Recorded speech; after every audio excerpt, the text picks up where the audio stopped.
लक्ष्मीपति श्री भगवान विष्णु की जय। ओम नमः शिवाय। जय श्री कृष्ण। प्रिय भक्तगणों, आज वैशाख मास की शुक्ल पक्ष की पूर्णिमा तिथि को वैशाख पूर्णिमा कहते हैं। इसे बुद्ध पूर्णिमा भी कहते हैं क्योंकि इसी दिन भगवान बुद्ध का जन्म हुआ था। वैशाख महीने की पूर्णिमा तिथि बेहद खास मानी जाती है। पूर्णिमा के दिन व्रत रखकर गंगा स्नान और दान करने से सभी प्रकार के कष्ट समाप्त हो जाते हैं और मृत्यु के पश्चात मोक्ष की प्राप्ति होती है। वैशाख पूर्णिमा के अवसर पर लोग अपने घरों पर सत्यनारायण भगवान की कथा का आयोजन करते हैं और पूजा पाठ करते हैं। इस बार वैशाख पूर्णिमा व्रत स्नान दान एक ही दिन है। पूर्णिमा के दिन सुबह स्नान करने के बाद भगवान विष्णु की पूजा करनी चाहिए। पूजन के बाद ब्राह्मण को पानी से भरा घड़ा और पकवान आदि का दान करना चाहिए। माना जाता है कि इस दिन दान करने से गोदान के समान फल मिलता है। ब्राह्मणों को भोजन कराने के बाद ही भोजन करना चाहिए। ऐसी मान्यता है कि वैशाख पूर्णिमा के दिन शक्कर और तिल का दान करने से पाप नष्ट हो जाते हैं। पुराणों के अनुसार वैशाख मास की पूर्णिमा तिथि को पूजा उपासना के लिए काफ़ी महत्वपूर्ण माना गया है। पूर्णिमा के दिन भगवान शिव, पार्वती, भगवान विष्णु, लक्ष्मी माता और चंद्रदेव की पूजा आराधना करने एवं स्नान दान पूर्णिमा व्रत कथा को सुनने से मनुष्य को अक्षय पुण्य की प्राप्ति होती है जो कभी खत्म नहीं होती, अक्षय हो जाती है। ऐसा आशीर्वाद मिलता है। भक्तों को धन संपत्ति, पुत्र, संतान, चंद्रमा के समान कांति, इन सभी चीज़ों की प्राप्ति होती है और घर परिवार में सदा खुशहाली बनी रहती है। रोग, दुख, अकाल मृत्यु जैसे कष्ट आसपास तक नहीं आते हैं। आज मैं सुनाने जा रही हूँ वैशाख पूर्णिमा के दिन सुनी जाने वाली बड़ी ही दुर्बल पौराणिक व्रत कथा, जिसे आप सभी भक्तगण बड़ी श्रद्धा तथा प्रसन्नचित मन से पूरा अवश्य सुनिए। इसे पूरा श्रवण करने से अखंड सौभाग्य की प्राप्ति होती है और सभी प्रकार की मनोकामनाएं पूरी होती है। तो आइए भक्तगण, चलो हम सुनते हैं लक्ष्मीपति विष्णु भगवान का ध्यान करते हुए कथा का रसपान करते हैं। द्वापर युग में एक समय की बात है। यशोदा जी ने कृष्ण से कहा, हे कृष्ण, तुम सारे संसार के उत्पन्नकर्ता, पोषण तथा उसके सहार करता हो। आज कोई ऐसा व्रत मुझसे कहो जिसके करने से मृत्युलोक में स्त्रिया को विधवा होने का भय न रहे तथा यह व्रत सभी मनुष्यों की मनोकामना पूर्ण करने वाला हो। श्री कृष्ण कहने लगे, हे माता, तुमने अति सुंदर प्रश्न किया है। मैं तुमसे ऐसे ही व्रत को सविस्तर कहता हूँ। सौभाग्य की प्राप्ति के लिए स्त्रियों को द्वादशी अर्थात 32 पूर्णिमासी का व्रत करना चाहिए। इस व्रत को करने से स्त्रियों को सौभाग्य संपत्ति मिलती है। यह व्रत अचल सौभाग्य को देने वाला और भगवान शंकर के प्रति मनुष्य मात्र की भक्ति को बढ़ाने वाला है। यशोदा जी कहने लगी, है श्री कृष्ण, सर्वप्रथम इस व्रत को मृत्युलोक में किसने किया था, इसके विषय में विस्तार पूर्वक मुझसे कहो। श्री कृष्ण जी कहने लगे, इस भूमंडल पर एक अत्यंत प्रसिद्ध राजा चंद्रहास से पालित अनेक प्रकार के रत्नों से परिपूर्ण कातिका नाम की एक नगरी थी। वहाँ धनेश्वर नाम का एक ब्राह्मण था और उसकी स्त्री अति सुशील रूपवती थी। दोनों ही उस नगरी में बड़े प्रेम के साथ रहते थे। घर में धन धान्य आदि की कोई कमी नहीं थी। उनको एक बड़ा दुख था, उनके कोई संतान नहीं थी, जिस वजह से वह बहुत दुखी रहते थे। एक दिन एक बड़ा तपस्वी योगी उस नगरी में आया। वहाँ योगी बाकी सभी घरों में भिक्षा मांगकर भोजन किया करता था, लेकिन उस ब्राह्मण के घर से भिक्षा नहीं मांगा करता था। एक दिन योगी गंगा किनारे भिक्षा मांगकर प्रेम पूर्वक खा रहा था कि धनेश्वर ने योगी को यह सब करते देख लिया। अपनी भिक्षा का अनादर से दुखी होकर धनेश्वर योगी से बोले, और आप सब सभी घरों से भिक्षा लेते हो, परंतु मेरे घर की भिक्षा कभी नहीं लेते, इसका क्या कारण है? योगी कहने लगा कि आपके धर्म में हमें इस बात की आज्ञा नहीं देता कि क्योंकि अभी आप गृहस्थ जीवन में एक सुख से वंचित है, आपके घर पर संतान होने पर मैं आपके घर से भिक्षा स्वीकार कर लूँगा। उन्होंने कहा कि जिसे संतान नहीं है उसके घर से भिक्षा लेने से मेरे भी पतित हो जाने का भय है। धनेश्वर यह बात सुनकर बहुत दुखी हुआ और हाथ जोड़कर योगी के पैरों पर गिर पड़ा तथा दुखी मन से कहने लगा, आप मुझे संतान प्राप्ति का उपाय बताइए। आप सर्वज्ञ हैं, मुझ पर अवश्य ही यह कृपा कीजिए। धन की मेरे घर कोई कमी नहीं है, लेकिन मैं संतान न होने के कारण अत्यंत दुखी हूँ। आप मेरे इस दुख का हरण कीजिए। यह सुनकर योगी कहने लगे, तुम चंडी की आराधना करो। घर पहुंचकर उन्होंने यह सारी बात अपने पत्नी को बताई और खुद वन में चला गया। वन में पहुंचकर उसने चंडी की आराधना की और उपासना की। चंडी ने 16 दिन उसको सपने में दर्शन दिए और कहा, हे धनेश्वर, जा तेरे पुत्र होगा, लेकिन उसकी आयु सिर्फ 16 वर्ष होगी। 16 वर्ष की आयु में उसकी मृत्यु हो जाएगी। अगर तुम दोनों स्त्री पुरुष 32 पूर्णिमासी का व्रत करोगे तो यहाँ दीर्घायु हो जाएगा। जितनी तुम्हारी सामर्थ्य हो उतने आचे के दिए जलाकर शिवजी का पूजन करना, लेकिन पूर्णिमासी 32 ही होनी चाहिए। सुबह होते ही तुम्हें इस स्थान पर एक आम का पेड़ दिखाई देगा। उस पर चढ़कर एक फल तोड़कर अपने घर चले जाना। अपनी स्त्री का इस बारे में बताना। सुबह स्नान होने के बाद वह स्वच्छ होकर शंकर जी का ध्यान करके उस फल को खा लेना। तब शंकर भगवान की कृपा से उसका गर्भ हो जाएगा। जब ब्राह्मण सुबह उठा तो उस स्थान पर आम का पेड़ दिखाई दिया और वह उसके फल को तोड़ने के लिए चढ़ा, लेकिन वह पेड़ पर चढ़ ही नहीं पा रहा था। यह देखकर उसे बड़ी चिंता हुई। उसने भगवान गणेश की उपासना की और कहा, हे दयानिधे, अपने भक्तों को विघ्नों को नाश करने वाले, उनके मंगल कार्यों को करने वाले, दुष्टों का नाश करने वाले, रिद्धि सिद्धि देने वाले, आप मुझे इतना बल दे कि मैं अपनी मनोकामना पूरी कर सकूं। इसके बाद वह पेड़ से फल तोड़कर अपनी पत्नी के पास पहुंचा। उसकी पत्नी ने अपने पति के कहे अनुसार इस फल को खा लिया और वह गर्भवती हो गई। देवी की कृपा से उसे बहुत सुंदर पुत्र पैदा हुआ। उसका नाम उन्होंने देवीदास रखा। माता पिता के हर्ष और शोक के साथ वह बालक पढ़ने लगा। भगवान की कृपा से बालक बहुत ही सुंदर था, सुशील और पढ़ाई लिखाई में बहुत निपुण था।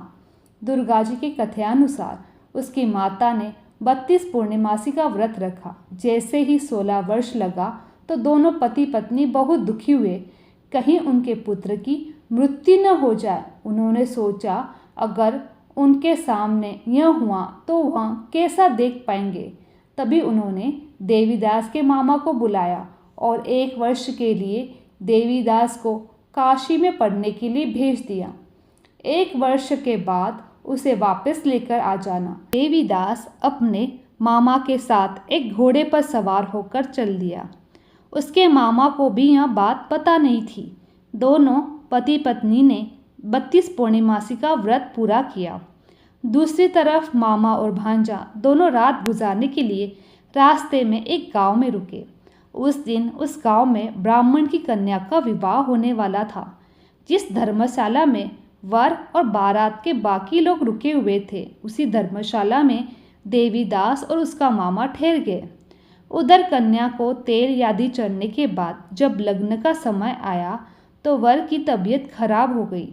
वर के पिता ने अपने परिवार वालों से विचार विमर्श करके कहा कि यह देवीदास मेरे पुत्र जैसा है, मैं इसके साथ लगन करा दूं और बाद में बाकी के सारे काम मेरे बेटे के साथ पूरे हो जाएंगे। ऐसा कहने के बाद वर के पिता देवीदास को मांगने के लिए उसके मामा के पास गए और उन्हें सारी बात बताई। मामा ने कहा कि कन्यादान में जो कुछ भी मिलेगा वह हमें दे दीजिएगा।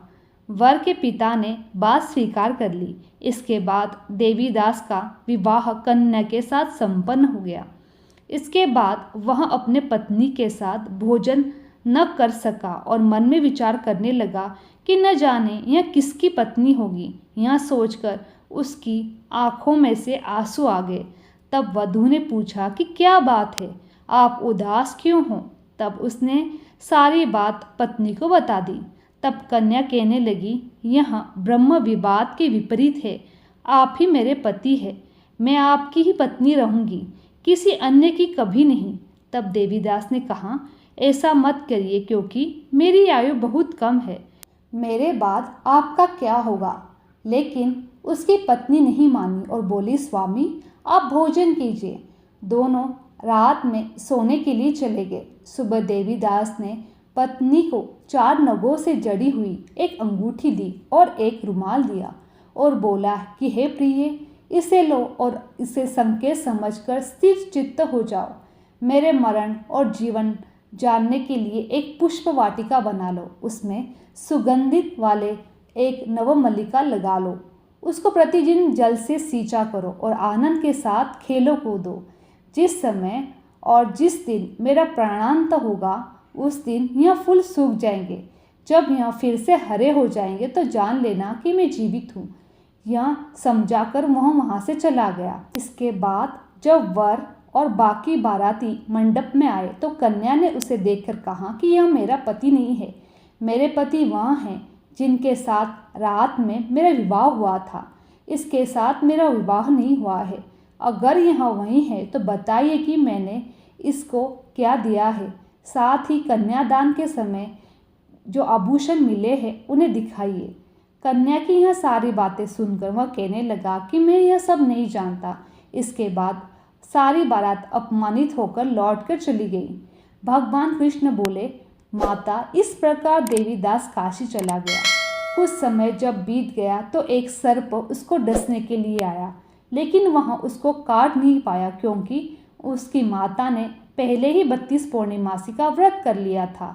इसके बाद खुद काल वहाँ पहुँचा। भगवान की कृपा से वहाँ माता पार्वती और भगवान गणेश आ गए। देवीदास को मूर्छित दशा में देखकर माता पार्वती ने भगवान शिव से प्रार्थना की, महाराज, इस बालक की माता ने पहले ही 32 पूर्णिमासी का व्रत किया है, आप इसको प्राण दान दें। भगवान शिव ने माता पार्वती के कहने अनुसार उससे प्राण दे दिए। उधर उसकी पत्नी उसके काल की प्रतीक्षा कर रही थी।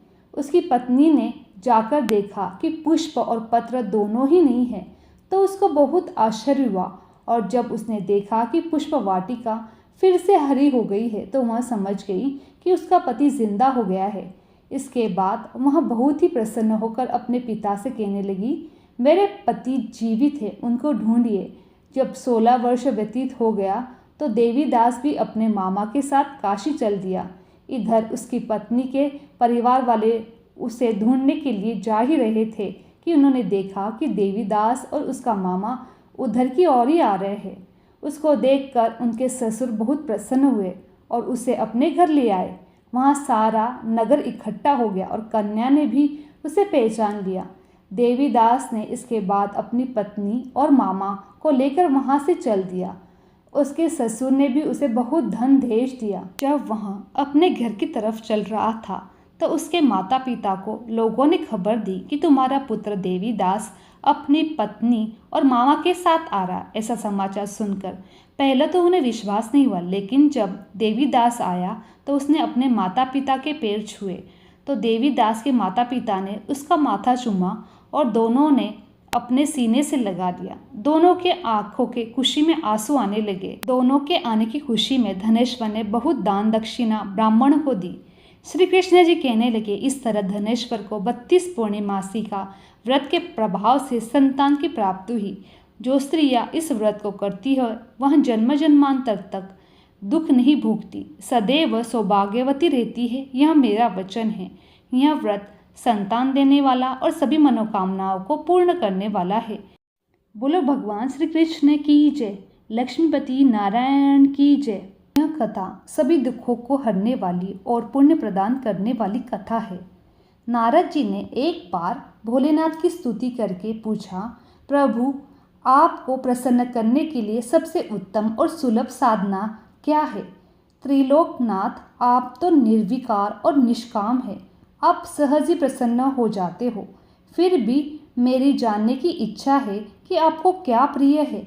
शिवजी बोले, नारद जी, वैसे तो मुझे भक्त के भाव सबसे प्रिय है, फिर भी आपने पूछा है तो मैं बताता हूँ। मुझे जल के साथ बिलपत्र बहुत ही प्रिय है, जो अखंड हो, और बिलपत्र मुझे श्रद्धा से अर्पित करते हैं, मैं उन्हें अपने लोक में स्थान देता हूँ।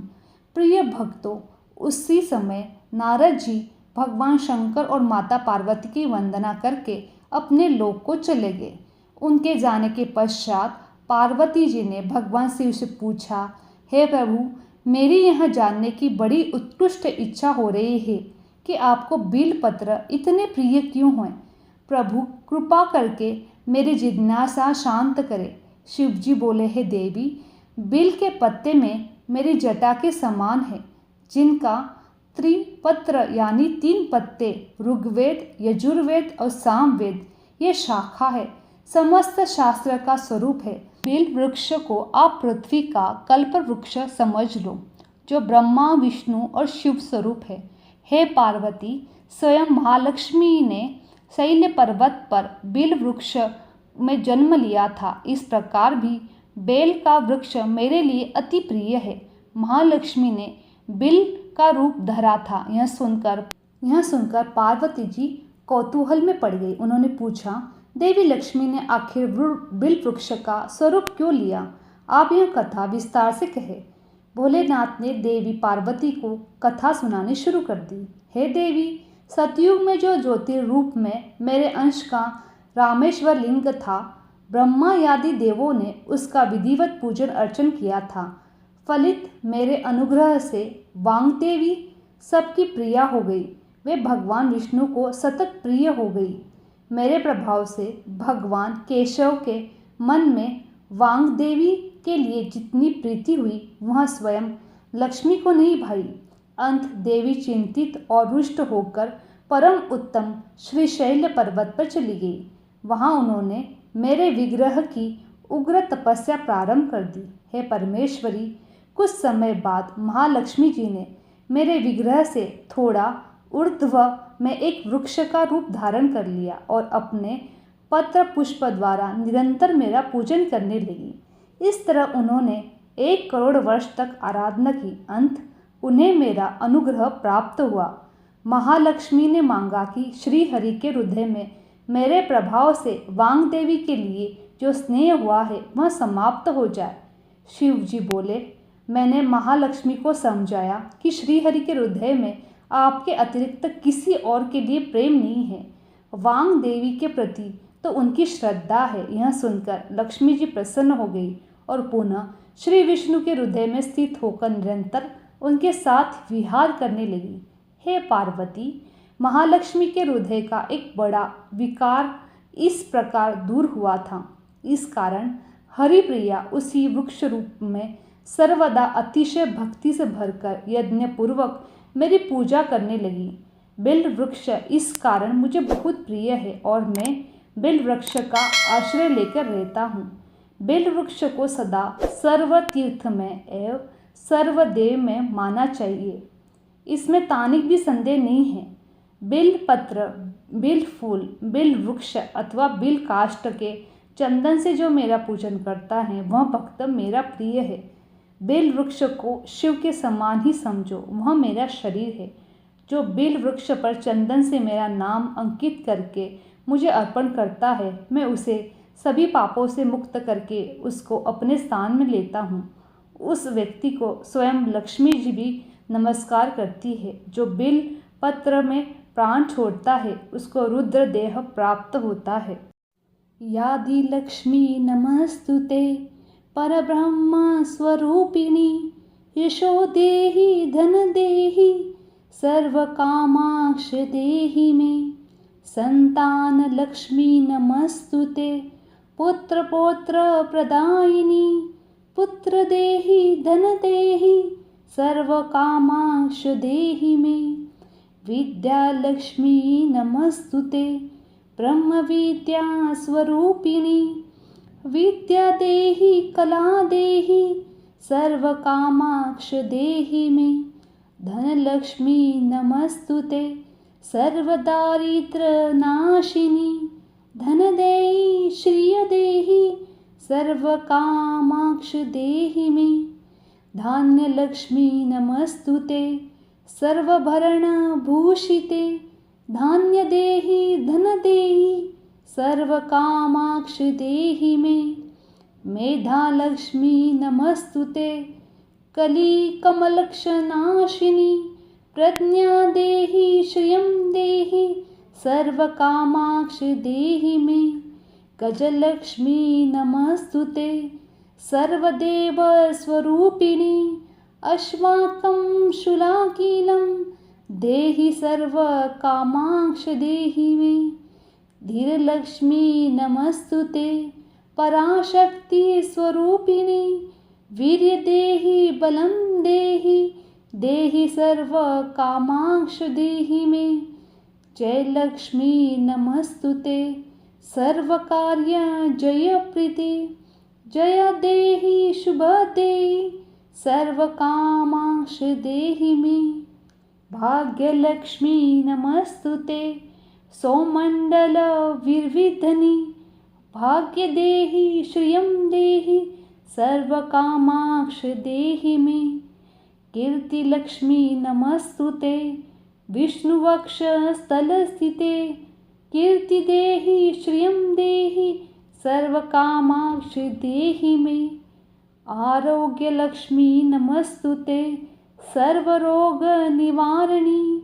आयुदेवी श्रियं देहि सर्वकामाक्ष देहि मे सिद्धलक्ष्मी नमस्तुते सर्वदीक्षां देहिनी सिद्धदेहि श्रियं देहि सर्वकामाक्ष देहि मे सौन्दर्यलक्ष्मी नमस्तुते सर्वालङ्कारशोभिते रूपं देहि श्रियं देहि सर्वकामाक्ष देहि मे साम्राज्यलक्ष्मी नमस्तुते भुक्तिमुक्तिप्रदायिनी मोक्ष देहि श्रियं देहि सर्वकामाक्ष देहि मे मंगले मंगलाधारे मंगले मंगलं प्रदे मंगलाक्ष मंगलीक्षि मंगलायं देहि मे सदा सर्वमंगलमांगल्ये शिवे सर्वार्थसाधिके शरण्ये त्र्यंबके देवी नारायणी नमस्तुते शुभं भवति कल्याणी आरोग्यं संपदा श्रीदेवी नमस्तुते नमस्तुते नमस्तुते। मेरी यह वीडियो सुनने के लिए आप सभी का धन्यवाद।